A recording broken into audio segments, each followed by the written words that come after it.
Paz do Senhor, igreja. Paz do Senhor. 2 Samuel, capítulo de número 6, verso de número 11. A arca do Senhor ficou na casa dele por 3 meses. E o Senhor o abençoou. E o Senhor o abençoou e a toda a sua família. Somente esse versículo. Amém? Ouvi poucos, aleluia e glória a Deus. Aleluia. Aí sim, né? Amados, esse é um texto bem conhecido da igreja. Mesmo sem citar o nome do personagem, você sabe de quem eu estou falando. Obed-Edom.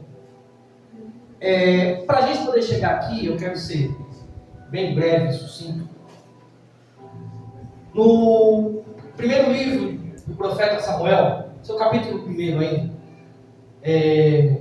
vai contar o seu nascimento, toda aquela trajetória de vida dele, né, da história da sua mãe, na verdade, pela toda a vergonha que ela passou na mão de Penina, aquela oração, a resposta do sacerdote até então, sacerdote Eli, e a aceitação daquela mulher, mesmo nas condições de quem era Eli, mas havia um sangue que foi derramado um dia sobre a vida dele, e ela recebeu a palavra, que aquilo que o teu coração deseja possa se cumprir. E ela acreditou naquilo.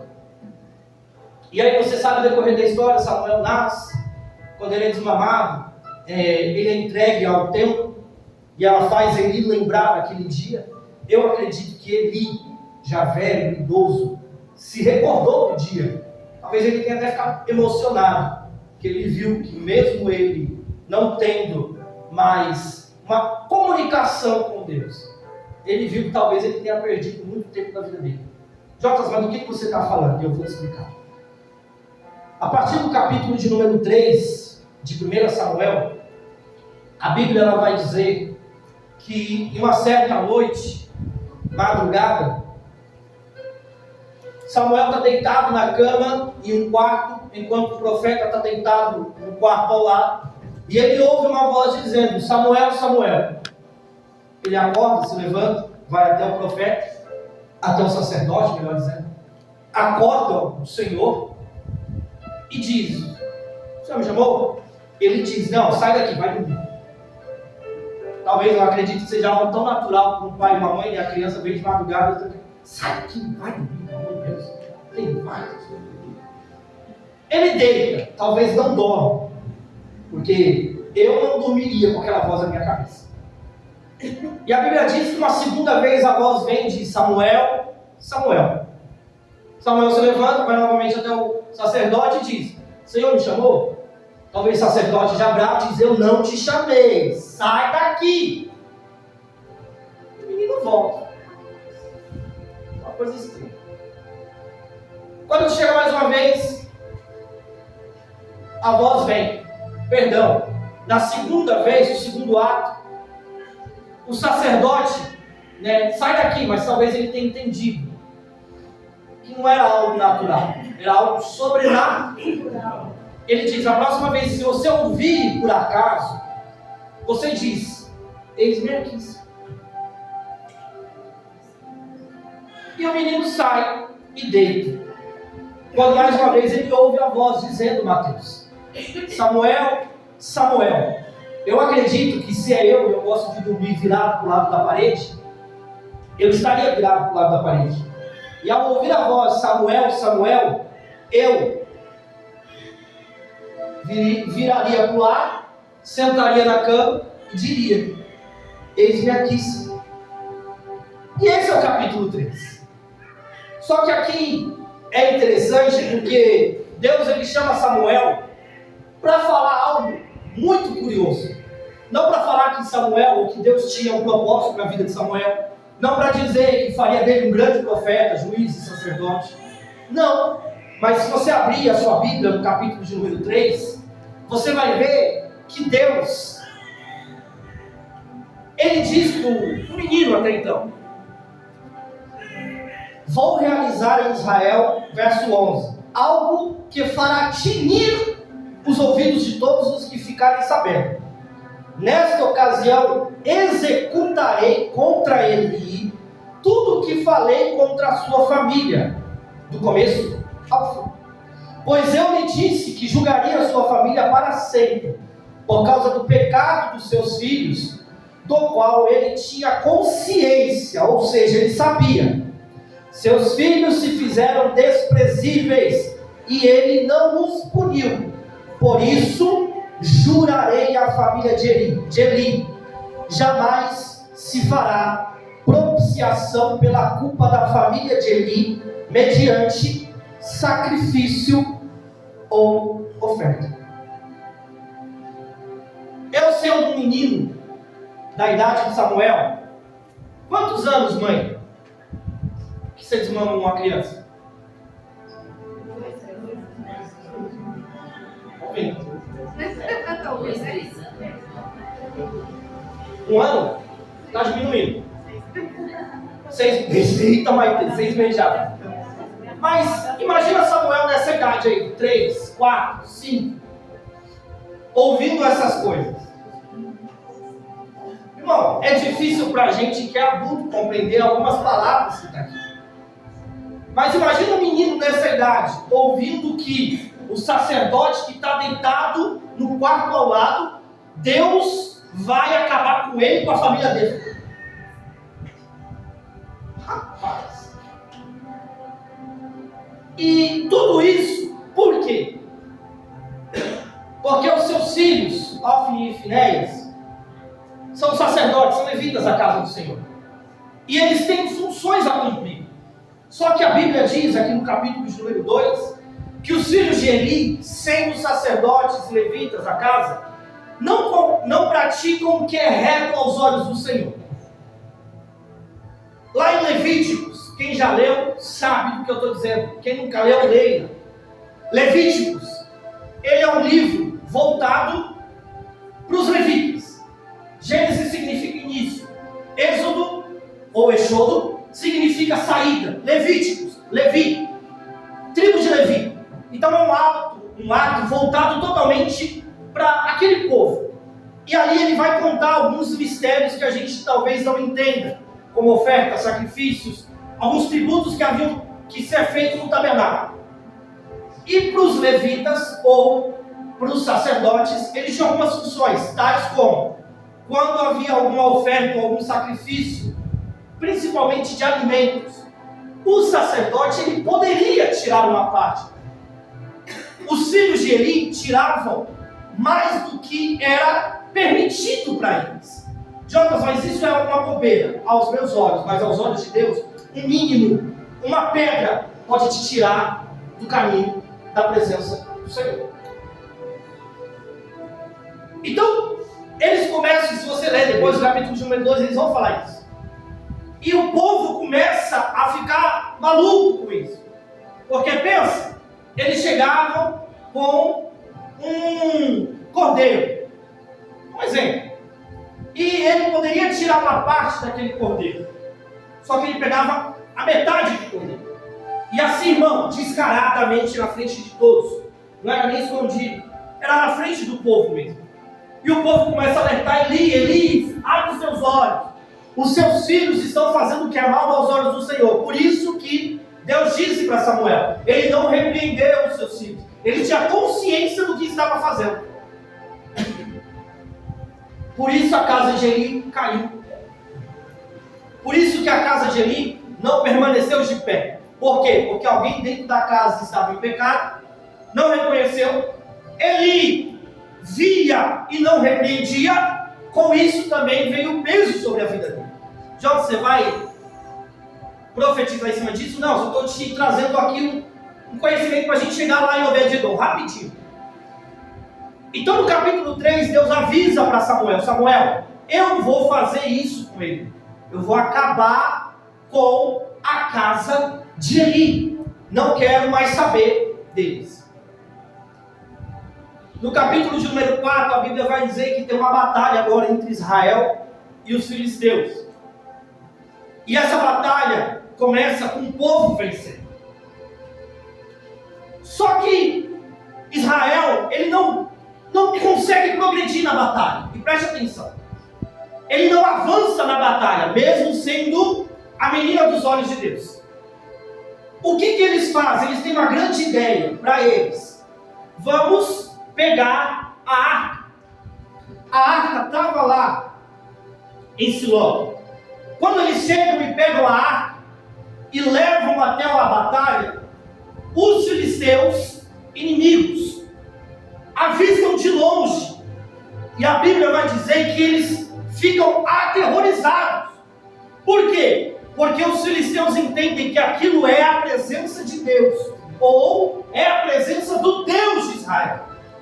Eles começam a falar entre si, tipo assim, agora complicou. Por quê? Porque está vindo o Deus que destruiu os egípcios lá atrás.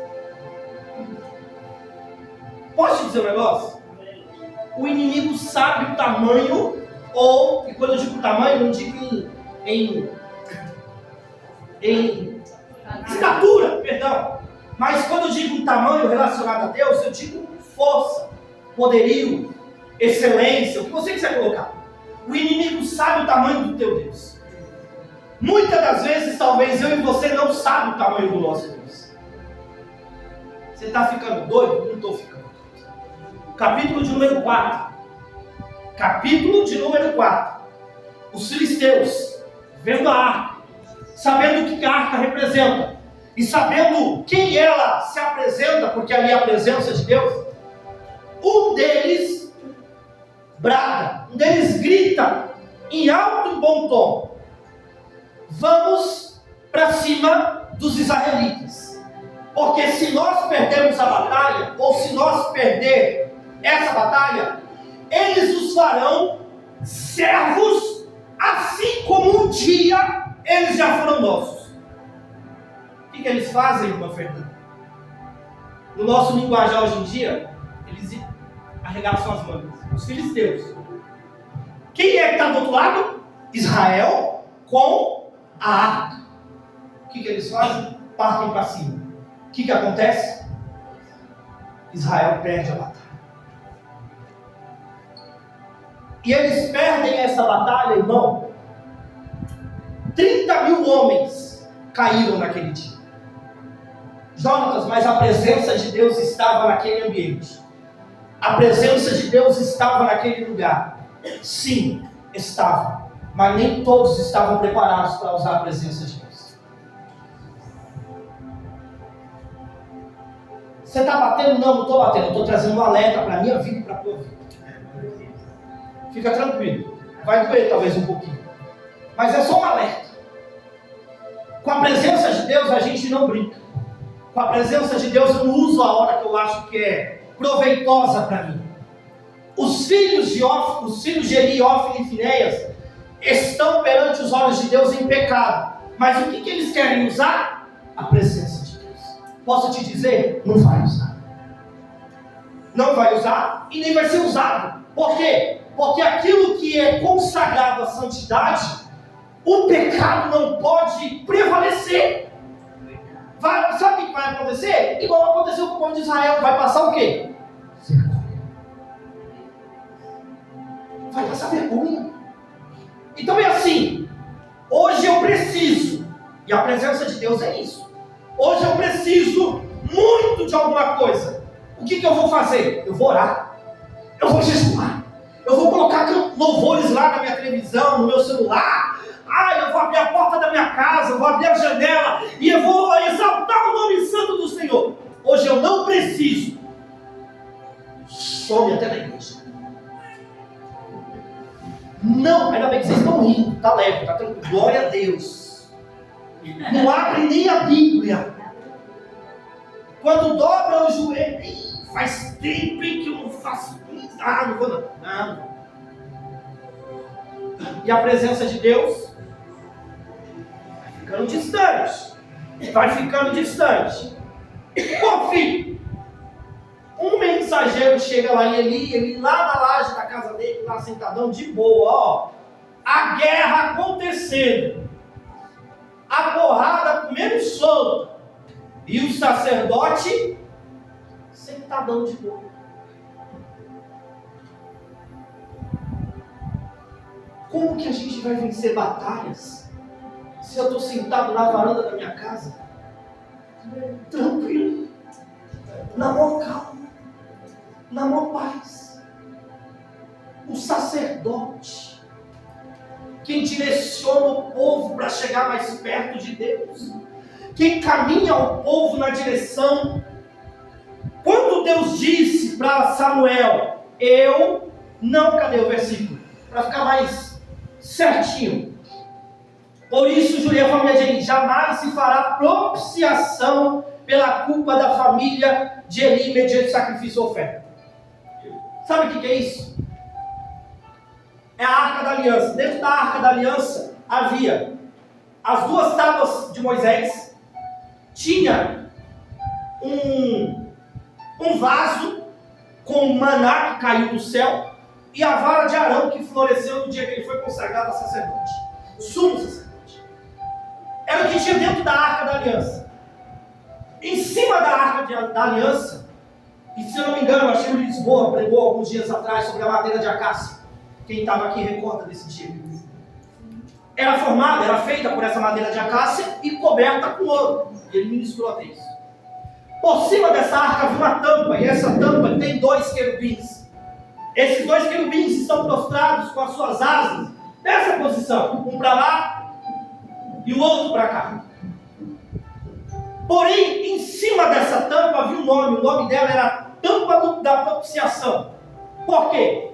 Porque nesse dia específico, a oferta da propiciação, a oferta do propiciatório, o povo levava o seu sacrifício, que deveria ser um cordeiro, branco, maculado, criado.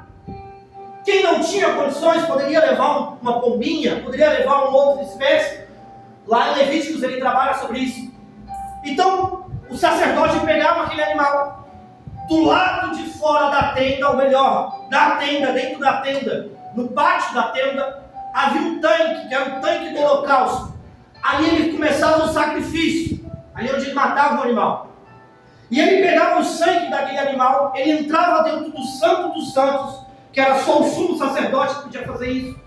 Ele entrava dentro do Santo dos Santos, ele ia até a Arca da Aliança e aspergia o sangue sobre a tampa do propiciatório. Jonas, o que isso representa? A tampa do propiciatório era um lugar que representava Deus. A Arca da Aliança era um lugar que representava Deus. O que esse ato queria dizer? Que o sangue era como se o sacrifício que foi feito naquele lugar era alguém falando assim: aqui está o meu pecado. É o sacrifício de sangue. Alguém precisa levar isso até Deus. O sacerdote levava, apresentava até Deus. E quando ele derramava o sangue sobre a tampa do propiciatório, a pessoa lá fora, ela era limpa dos seus pecados. Eu não sei se isso te lembra alguém, ou se isso te lembra algo, mas houve um homem que ele teve que fazer isso. Ele foi num sacrifício vivo. Aleluia. Ele foi num cordeiro levado ao matadouro sem poder falar mais. Ele esteve na presença dos homens e perante Deus.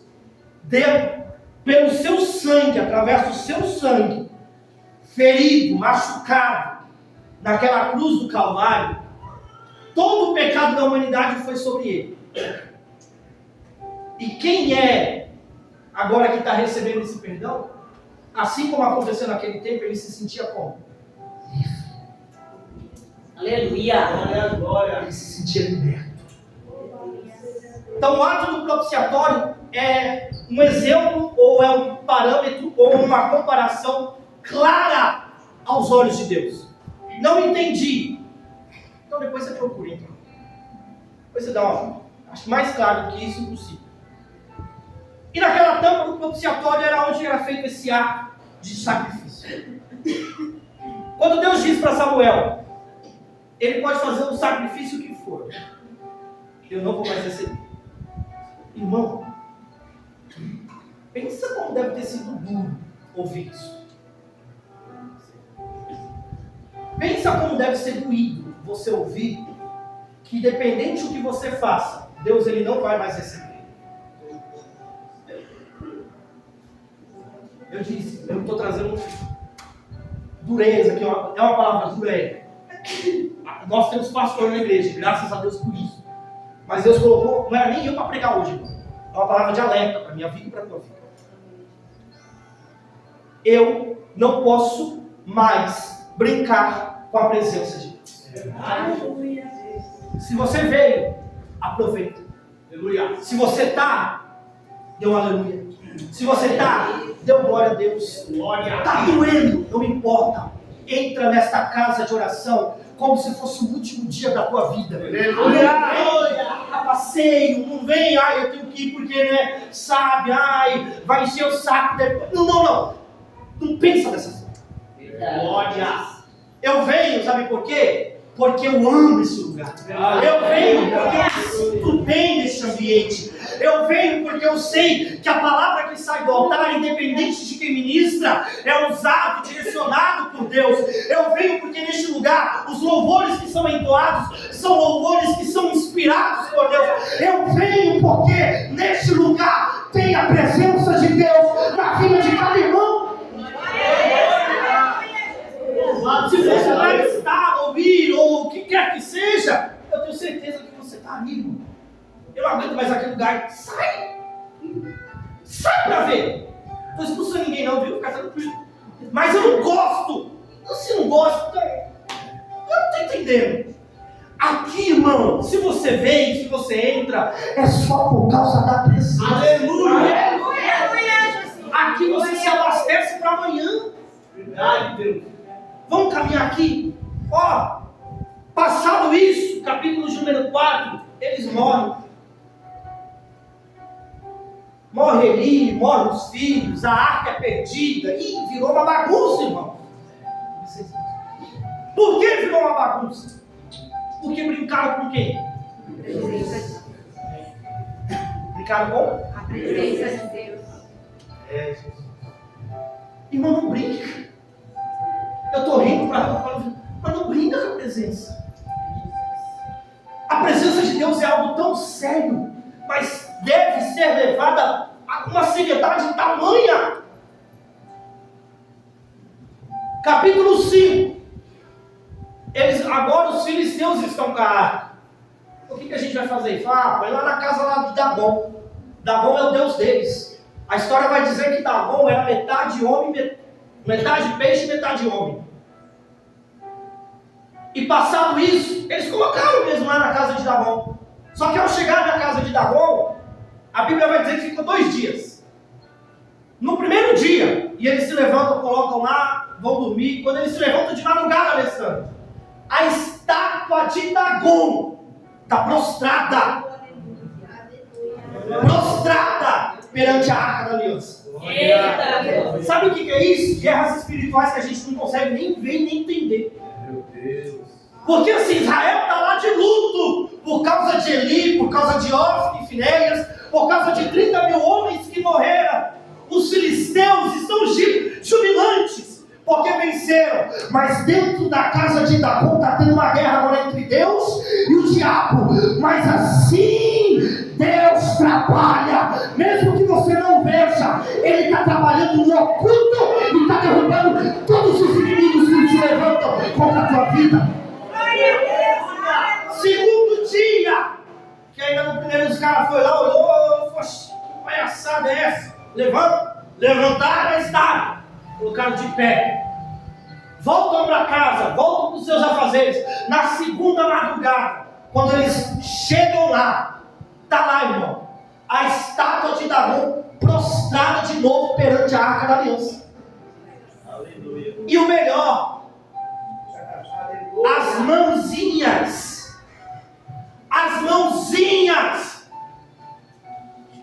Quem já comeu aquela tortuguita? olha por que eu lembrei.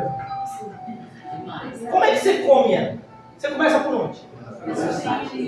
Não, é só pra vocês. Tô fugindo não, sabe aquela tortuguita, aquela tartaruguinha de chocolate? Você pega aqui, ó, uma mãozinha, gostosinha. Se trouxer, já vai com concorrência na passou. Eu viro do lado, eu vou na outra mãozinha, eu viro no pezinho, vou no pezinho, viro no outro pezinho. Por último, eu craco na cabeça e depois eu arrebento com ela. Volta pra cá agora. Segunda madrugada, da Arca da Aliança, eu só lembrei só, me perdoe. Segunda madrugada da Arca da Aliança na casa de Dagon. Quando os camaradas chegam, os filisteus chegam na casa de Dagon, a estátua de Dagon está prostrada perante a Arca da Aliança de novo. E agora não está igual tortuga. Seus pulsos cortados. Cortados não, quebrados. Sua cabeça quebrada. Quebrada. Para mostrar o quê? Que só há um Deus. Pensa o alívio, o tamanho da luta que deve ter sido naquele lugar. Tentou até resistir. Falou, mas comigo você não pode. Quem disse isso? Deus, vem. Você não pode. Não vai prevalecer. Eita! Aí os camaradas se assustam. Rapaz, e agora? Manda embora. Mandaram embora. E aí, irmão, vai para uma cidade, não dá hemorroida nenhuma. Vai para outra, acontece não sei o quê. Os caras entram num desespero, meu querido. Enorme! Capítulo 6, a Bíblia vai dizer, já começa assim, ó. Passados 7 meses. Irmãos, 7 meses sem a presença de Deus na terra de Israel. Misericórdia. Irmãos, 7 meses. É muito tempo longe da presença, meu querido. É muito tempo, sabe? É muito tempo sem uma oração sem resposta.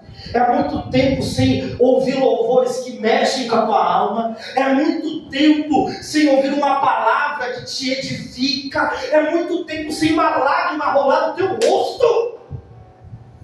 É muito tempo. 7 meses sem ouvir a voz de Deus. 7 meses sem ouvir uma resposta. Ah, mas eu estou buscando, o céu está fechado. O céu não está fechado. Não está. Aqui, para cá e para agora não está fechado. O problema está aqui, está em mim. Que eu não consigo mover o coração de Deus. Eu não consigo atrair a presença de Deus para a minha vida. Eu preciso mudar alguma coisa. Meu Deus. Não, é eu que preciso mudar para Ele começar a agir alguma coisa. Não é Ele que tem que mudar para as coisas acontecerem. É eu e você que precisa mudar. É eu e você que precisa ter um passo diferente, uma atitude diferente, um jeito, sabe? Dá um jeito nesse negócio aí. Se é para abrir mão de alguma coisa, abre. Se é para abrir mão de coisas, pessoas, situações, lugares, faça, mas não perca a presença de Deus. Não pode. 7 meses, está maluco? E aí de novo, irmãos, é arca para lá, é arca para cá, é arca dali. Capítulo 7. Os homens de Kiriat Jearim vieram para levar a arca do Senhor. Eles a levaram para a casa de Abinadab na colina e consagraram seu filho Eleazar para guardar a arca do Senhor. A arca permaneceu em Kiriat Jearim muito tempo. 20 anos. 20 anos. E aí, irmão? Aqui ela dá um salto temporal. Por que, Jonas? Como assim? Um salto temporal? A Bíblia vai dizer que ela não vai retratar o que se passa durante esses 20 anos. A Bíblia não vai falar absolutamente nada. Em alguns momentos, como é o capítulo 7 ainda, vai dizer que Samuel chega na cidade, a arca está lá na cidade. E Deus usa a vida de Samuel ali naquele lugar. Mas aonde a arca deveria estar, que era em Jerusalém, ela não volta. O que eu quero dizer com isso? E eu vou chegar. A arca passa 20 anos na casa de Abinadab. Eu até perguntei em casa para ele. Falei, é possível você estar no mesmo ambiente da presença, mas não sentir a presença? Ela falou, tá bom. Obrigado. Irmãos, 20 anos. 20 anos vendo a arca. 20 anos cuidando da arca. 20 anos dormindo com a arca. 20 anos se alimentando na frente da arca. Mas nada acontece. Você estar no ambiente da adoração. Você estar no ambiente do glória a Deus e aleluia. E licencia aqui. Você estar no ambiente.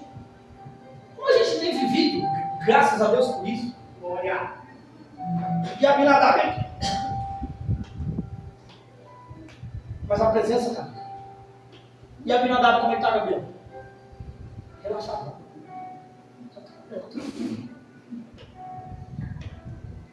Mas a presença está onde? Dentro da casa dele. Passa um ano, 3, 7, 10. Abinadab entra, sai, Abinadab vai trabalhar, Abinadab volta, os filhos vão. O outro, Eleazar, está cuidando da arca. Está aqui, ó, ninguém toca. Abinadab chega e Eleazar, como é que está? Não, mas está tranquilo. Está tudo na paz. Aí Davi tem um. Agora Davi rei. Falou, eu preciso fazer alguma coisa. Primeira coisa que eu preciso fazer é trazer a arca para Jesus. Primeira coisa que já mexe comigo. A presença de Deus, ela tem que estar no lugar certo. Como assim, Jesus? A presença de Deus não tem que estar aqui no meu pé. Aquela coisa bonita. Que coisa gostosa. Quando eu saio, a presença de Deus está aqui na minha língua, na minha boca. E sabe aquela coisa? É a labacada-bachúria. E aquela coisa gostosa. Quando eu saio da porta da igreja, é para quem canta. A presença não pode estar aqui. A presença está na minha cabeça. Eu sei a Bíblia de cor e salteado. Sei tudo, glória. Mas sai fora. A presença de Deus, ela tem que estar no lugar certo. A presença de Deus, ela tem que estar aqui. Glória a Deus. Por quê? Porque a presença de Deus, ela está em Kiriat Jearim. Mas em Israel não está acontecendo mover nenhum. A arca, ela tem que ir para onde? Para o centro. A arca tem que ir para o lugar da adoração.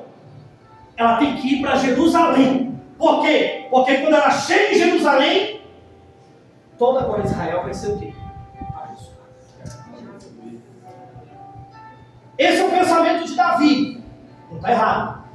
Só que no meio termo, nesse curso, a Bíblia vai dizer que ele, capítulo 6 de 2 Samuel, ele desce até Kiriat Jearim, coloca a arca em cima de carros de bois,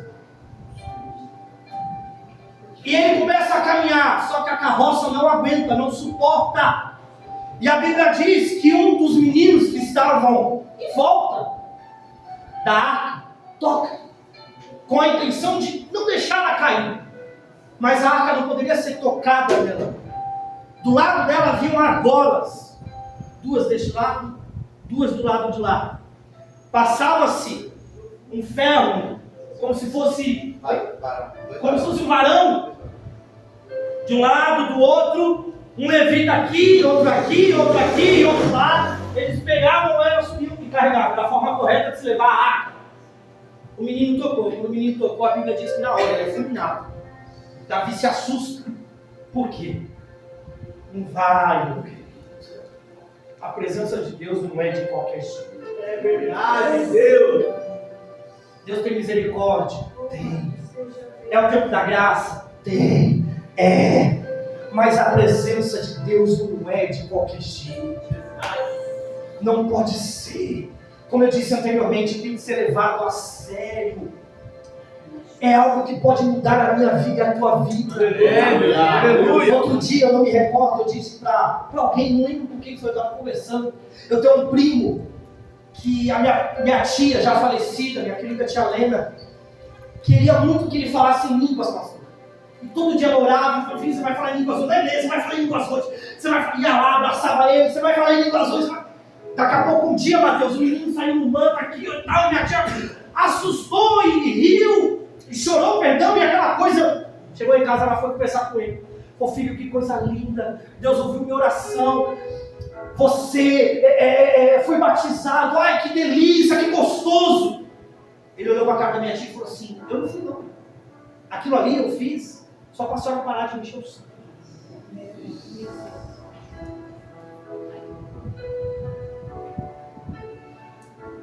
Ele é mais velho do que eu.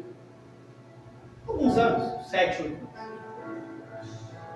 Irmão, a vida não foi mais a mesma. Se isso pesou muito, eu acredito que deve ter pesado muito. Mas se tenha sido isso ponto para nunca mais foi mesmo. Separação atrás de separação. Traição atrás de traição. Sabe? Saiu. Não está na presença. Por quê? Porque um dia brincou com a presença. Então, que a presença de Deus ela seja levada tão a sério, sabe? Tão a sério como qualquer outra coisa que a gente coloca como primeiro plano na nossa vida. Eu acordar pela manhã, quais são minhas obrigações do dia de hoje? Sim, você tem as suas obrigações, mas não se esqueça primeiramente da presença de Deus. Aleluia. Glória. Davi, ele tira a arca da casa de Abinadab e assim, Abinadab some da história. Porque você passar 20 anos convivendo com a presença e ela não te mudar, quem é que vai mudar? Você passar 20 anos, e 20 é o número aqui, tá? Da história. Mas 10, 15, 40, 50 anos a presença. E a vida? Do mesmo jeito. Tem alguma coisa errada com a presença. Tem alguma coisa errada comigo. A presença não está fazendo nada. É eu. Não adianta eu ficar igual o menino ficava guardando. E aí como é que tá? Não, tá guardadinha, tá bonitinha. Não, irmão. Se arrisca um pouco mais. Se arrisca. O que é que... Poxa, eu nunca passei mais de 30 minutos orando. Faça hoje. Eu nunca li 3 capítulos da Bíblia num dia. Faça hoje. Aleluia. Eu nunca cheguei na minha casa e coloquei uma música, um louvor. Faça hoje. É verdade. Eu nunca chorei, eu nunca me... Chora hoje. Sinta a presença de Deus. Aleluia. Pelo amor de Deus. Se mova com a presença de Deus para as coisas começarem a acontecer dentro da tua vida, dentro da tua casa, dentro do teu comércio, dentro da tua escola, dentro da faculdade, da tua família que mora lá em outro estado, em outro lugar, não sei, mas a presença de Deus na tua vida, ela tem que mover você e quem está à tua volta. Eles viram que não iam conseguir levar a arca. O que eles fazem? Vamos deixar ela aqui. Eles caminharam um pouco, até chegar à cidade resgatada dos filisteus. Até chegar na cidade resgatada por Israel dos filisteus, Gate.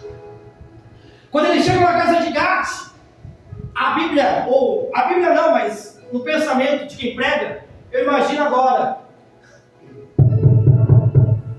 batendo na porta da casa de um homem simples. Quando o homem abre a porta, ele está de cara com quem? Com o rei. Quando ele abre, majestade, Senhor, não sei. E aí aquela comitiva. E Davi? Simples. A gente está com a arca da aliança aqui. Eu preciso deixar ela na tua casa, porque não tem como eu levar ela para Jerusalém agora. Você pode cuidar dela para mim? Por favor. E onde eu posso colocar? Quer que eu coloque no quarto? Quer que eu coloque no banheiro? Nos fundos da casa? Você quer que eu coloque em algum lugar específico? Escondido? Não. Deixa aqui no meio. Deixa no centro da casa. Porque todo mundo que vai entrar dentro dessa casa vai ver que aqui tem a presença de Deus. Deixa no centro da casa. Por quê? Porque toda vez que eu passar por ela, eu vou lembrar que dentro da minha casa tem a presença de Deus nesse lugar. Davi deixa a arca. E aí é o versículo que nós lemos. Diz que a arca ficou na casa de Obed-Edom 3 longos meses, irmão.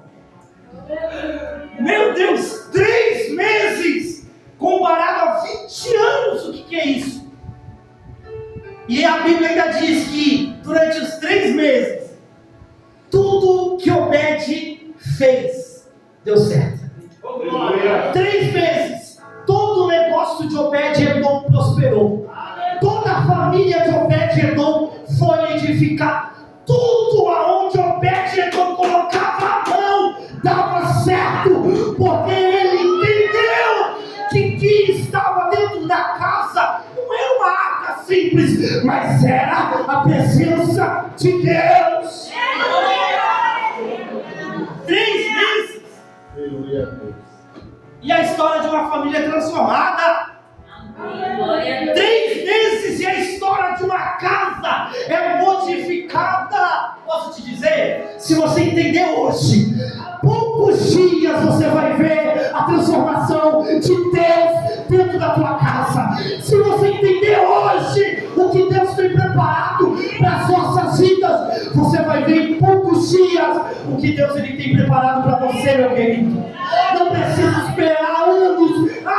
Alguém esperou, a minha avó passou 50 anos, já foi, os dias é agora, a geração é tua, o tempo é teu, Deus tem preparado coisa nova.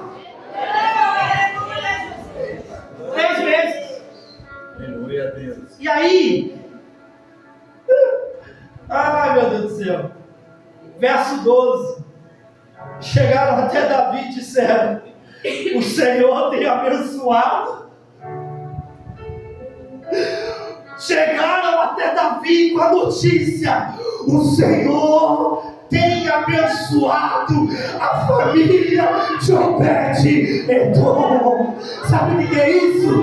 As notícias vão correr, vão saber do que Deus fez na tua casa, vão saber o que Deus fez na tua vida. Vai chegar notícia até onde você não imagina. O telefone vai tocar e vão dizer: fiquei sabendo que Deus fez na vida da tua família.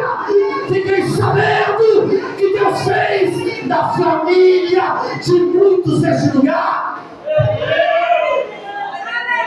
O rei Davi ficou sabendo.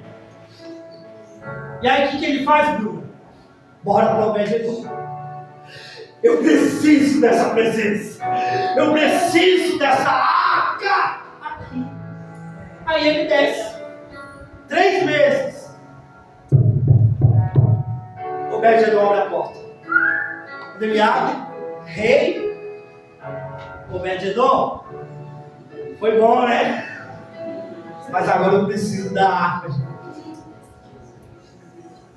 E aí, irmãos, finalizo aqui. A Bíblia diz que o rei faz uma grande festa. 2 grandes festas. Preste atenção. Está no texto aqui ainda. A primeira grande festa, Mateus, quando a notícia chega para o rei, dizendo que Obed-Edom e a família estavam sendo prósperos, Davi agora ele arruma direito. Ele pega lá os levitas, pega os sacerdotes, ele arruma a casa. E a Bíblia diz que ele faz uma grande festa até a casa de Obed-Edom, porque Davi se alegrou com a casa de Obed-Edom também. Se prepara, meu querido. Se prepara. Quando Deus ele começar a fazer coisas na minha vida e na tua vida através da presença, aleluia, a festa vai ser tão grande, a vitória vai ser tão grande, que vai ter muita gente naquele lugar comemorando com você. Vai ter muita gente naquele ambiente se alegrando com a tua vida também, porque eles vão saber a notícia. Podem não saber o que aconteceu antes, mas eles vão saber o que vai acontecer depois. Quando Davi pega a arca, ele volta com uma grande festa. Quando ele faz essa grande festa, ele leva a arca, meu irmão, até Jerusalém, coloca ela lá na casa, no tabernáculo, aquela coisa bonita. E aí a Bíblia vai dizer que agora com a arca lá, a Bíblia diz que Davi ele começa a arrumar a casa, começa a arrumar as coisas naquele ambiente. Quando ele começa a arrumar tudo, e tudo muito belo, põe nego ali, põe nego aqui, cuida um, cuida outro. A Bíblia diz assim, segundo 1 Crônicas, capítulo de número 15, o título é A Arca levada para Jerusalém. 1 Crônicas 15, versículo de número 24, os sacerdotes Sebanias, Josafá, Natanael, Amazai, Zacarias, Benaia e Eliezer deveriam tocar as cornetas diante da arca de Deus. A arca está lá. E todos os dias, Alessandro, a corneta deveria ser tocada. Quem tocaria essa corneta? Esses camaradas. Só que a Bíblia também diz que haviam 2 porteiros que deveriam vigiar a arca todos os dias. Um dos porteiros é Jeías. Imagina que isso aqui é a arca.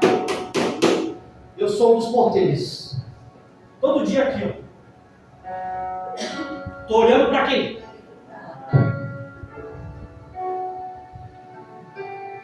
Eu disse que eram quantos porteiros? 2. Um é Jeías. E quem é o outro? Quem? Obed é bom. Eu creio. Recebo. Obrigada. A arca passou 3 meses na casa dele. Ele viveu com a presença. Ele sentiu a presença. Ele se alimentou com a presença. Ele acordou com a presença. Ele dormiu com a presença. Ele tomou banho com a presença. A presença estava ali. Não se conteve com isso. A presença vai para onde? Obrigado. A presença vai para onde? Vai para Jerusalém. Eu vou também. Vamos embora. Aleluia. A presença vai ficar onde? A presença vai ficar ali. Eu quero dar um jeito de ficar ali onde a presença está. E eu finalizo aqui, irmãos. O que eu quero te dizer com tudo isso, e eu espero que você possa ter entendido que Deus colocou de uma forma bem simples no meu coração. Não se afaste da presença de Deus. Aleluia. Não seja um Abinadab que vive com a presença há 20 anos e não faz nada. Não seja um Abinadab que ouve da presença durante tanto tempo e não se move em direção à presença. É verdade, Jesus. Seja como Obed-Edom. Glória. 3 meses. Mas foram os melhores 3 meses da vida de Obed-Edom. Foram os melhores dias da vida dele. Por quê? Porque ele descobriu que tinha algo bem melhor do que ele já havia vivido. E ainda depois ele sai e vai virar porteiro. Porteiro da arca, não é porteiro do templo. Não, porteiro da arca. Por quê? Porque ele sabia que quanto mais perto da presença ele estava, meu querido, quanto mais perto da presença ele mantinha ali os olhos em Deus, quanto mais perto da presença ele poderia estar, mais gratificante ele sabia que ele poderia ser com Deus. Mas, sabe, se ele pudesse abraçar, ele abraçaria. Por isso eu digo para você, não perca a presença de Deus. Não perca a presença de Deus por nada nessa terra. Amém? Que Deus abençoe. Fique com essa palavra. E assim eu agradeço a oportunidade no nome do Senhor.